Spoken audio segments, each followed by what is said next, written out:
Your phone lights up with a text. Your friend just canceled your Friday plans. You should feel disappointed right now. But you feel a massive wave of relief. You put on your comfortable clothes. You make a warm cup of tea. You sit alone in your quiet room, and you feel completely perfectly happy. Most people think this makes you weird. They think you are hiding from the world. They call you a loner. They say you have bad social skills. They assume you are secretly sad. That is completely wrong. You are not broken at all. Your brain is actually hiding a secret strength. Today, we decode the quiet mind. Let us look inside your head. You might think you have social anxiety. Social anxiety is when fear keeps you alone. But you are not afraid of people. You just do not want to be around them. Psychologists call this a preference for solitude. It is when you actively choose to be by yourself. You do not hide in your room to escape. You go to your room to recharge. Scientists actually studied people exactly like you. They found something very surprising. Wanting to be alone is a healthy personality trait. It is a sign of personal productivity. You actually get things done when it is quiet. You read your books, you work on your hobbies, you think your deep thoughts. You do not need a crowd to feel whole. But the story gets even stranger. Let us travel back in time. Think about your ancestors from long ago. They lived in small tribes on the savannah. Survival meant staying close to the group. If you wandered off alone back then, you would probably get eaten by a lion. So human brains became wired for constant connection. Most modern brains still work this way. They panic when they are left alone. They need constant texting and talking. But your brain did something different. Your brain adapted to the modern world. Researchers call this the savannah theory of happiness.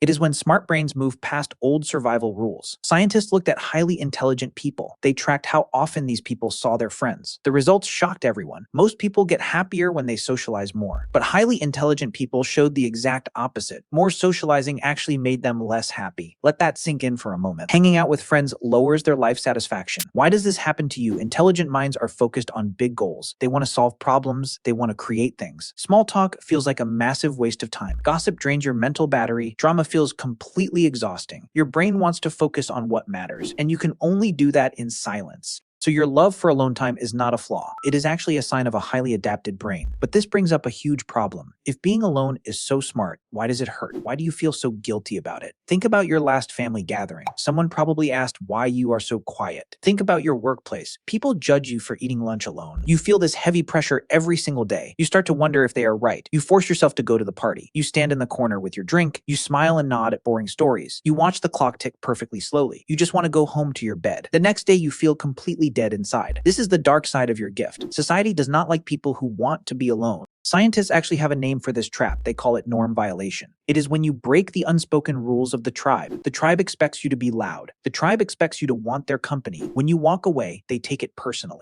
They think you are rejecting them. They think you believe you are better than them. So they punish you for it. Researchers found that loners face intense social pushback. People actively push you away. They stop inviting you to things. They talk about you behind your back. This is called ostracism. It is when a group intentionally leaves you out. It hurts because your brain still hates being hated. Even if you want to be alone, you do not want to be hated for being alone. This creates a terrible loop in your mind. You want peace. You take your peace. People judge you for it. You feel deep shame. So you force yourself to socialize again. And the draining cycle starts all over. How do you break this exhausting loop? First, you have to change your label. Stop calling yourself antisocial. Stop saying you are bad with people. You are simply highly selective with your energy. Your energy is a very limited resource. You are allowed to spend it on yourself. Second, you must practice strategic ignorance. It is when you purposely ignore what society expects. You stop caring about the weird looks. You stop apologizing for leaving early. You just say you need to go home. You do not give a long fake excuse. You just own your need for quiet. Third, you must find your quiet equals. You do not need a giant friend group. You just need 1 or 2 low-maintenance friends. These are the people who understand the silence. You can sit in the same room with them. You can both read different books. Nobody says a single word for an hour, and it feels completely amazing. That is the true goal of your social life. Not popularity, just peaceful parallel existence. Your brain is a very complex machine. Think of it like a supercomputer. Most computers are connected to a giant noisy network. They constantly send and receive useless data. They slow down from all the traffic. Your computer works differently. You unplug from the noisy network. You run your deepest programs offline. That is where your best ideas come from. That is where your art comes from. That is where your healing happens. So the next time your phone rings and you see an invitation you dread, do not feel that heavy chest panic. Do not invent a fake illness. Just respectfully decline the offer. Put your phone on silent mode. Pull your soft blanket up over your shoulders. Listen to the beautiful sound of absolutely nothing. You are not missing out on the world. You are finally meeting yourself. The crowd will always be loud, but your peace is your power, and nobody can take that away from you.